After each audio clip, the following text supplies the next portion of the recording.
Ayaw sa akin. Ikaw lang kaya stepfather, ha?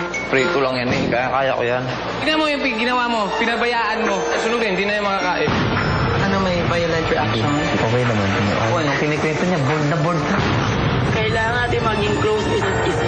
Whether we like it or not. Ilang araw pa lang nawalay sa papa itong si Dengue. Mukhang hinahanap na niya agad. Kaya naman mag-ikangalog hair mo siya. Si Melissa, sinubukang patahanin si Dengue. Ipinasa sa mga stepfather. Ay. Hala. Okay. Ayaw sa akin. Sa'yo gusto. Sa'yo.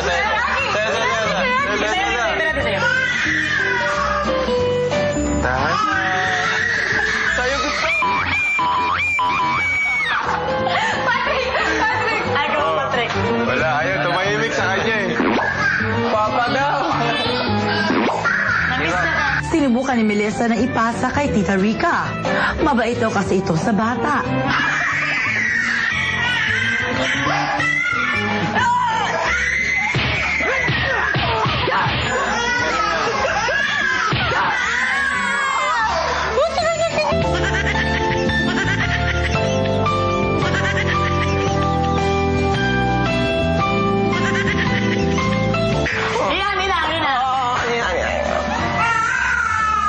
Melissa, kainin ang rab niya.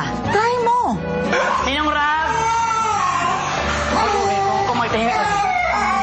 Kain na. Tumahimik na. Mahimik na. Tayo talaga siya. Okay. Teka na, doon tayo kumain na tayo. Dali mo siya. Hindi pwede. Kakain ka ng dali siya.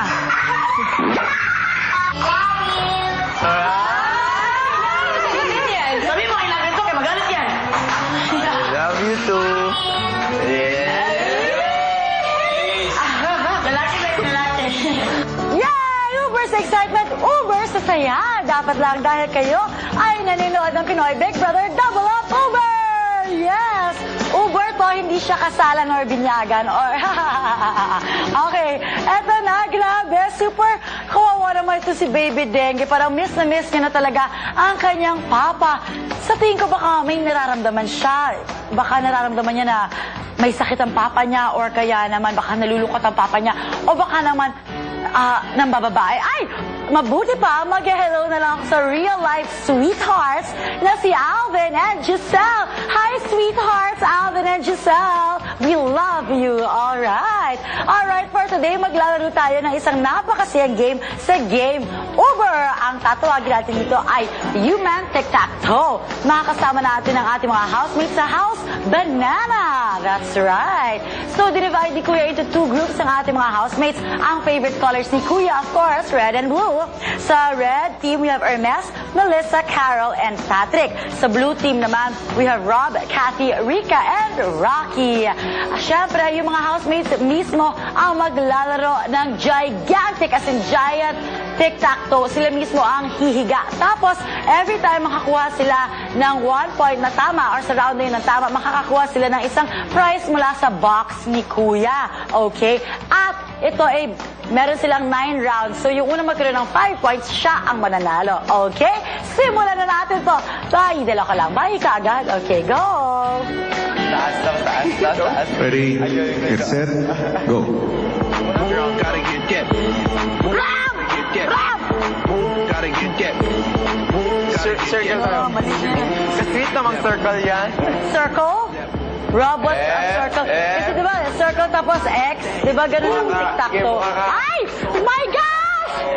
My goodness, my eyes! My eyes! Pero ang ganda ng shot, in all fairness. Ano ginawa ni Rob? Bakit na iba? Ano ba talaga? Ay, yun ang circle nila, yun ang bilog. Oh. Oh, sige, bukakers. Ay, wala na pala. Go, go, go. Ay, Rika, darling. Saan ka? Tama. Winner. Ay, girl. Parang baby lang si Rika kung matulog. Ay, ito naman si Melissa. Ay, alam mo, I also cried. Ay! Birthday! Happy birthday! Sige! Okay. Grabe naman talaga. Yes, si Dege, namimiss niya talaga ang kanyang baby, ang kanyang papa. Pero alam niyo ba, na ang ating mga housemates ay ang effort naman para maging close. Para nakapag-move on na yata ang house banana. Naging okay na sila, yung iba nagkantahan, yung iba naman. Eto, panoorin ninyo.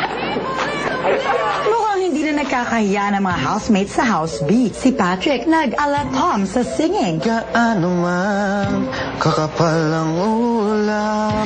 Sa likod ito ay may liwanag. Ang liwanag na ito'y nasa ating lahat.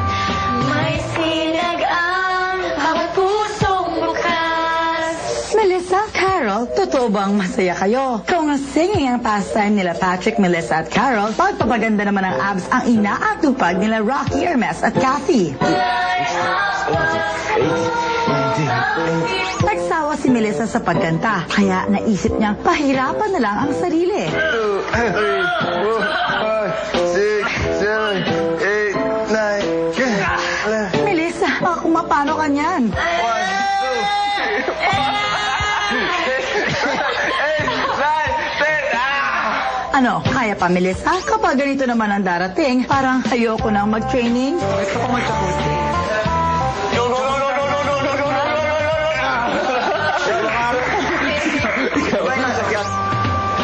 Walang iya ka, coach. Ako rin na. Sige, try. Rob, huwag mo upuan dyan at baka mapiga ang tiyan. Baka kung anong lumabas dyan.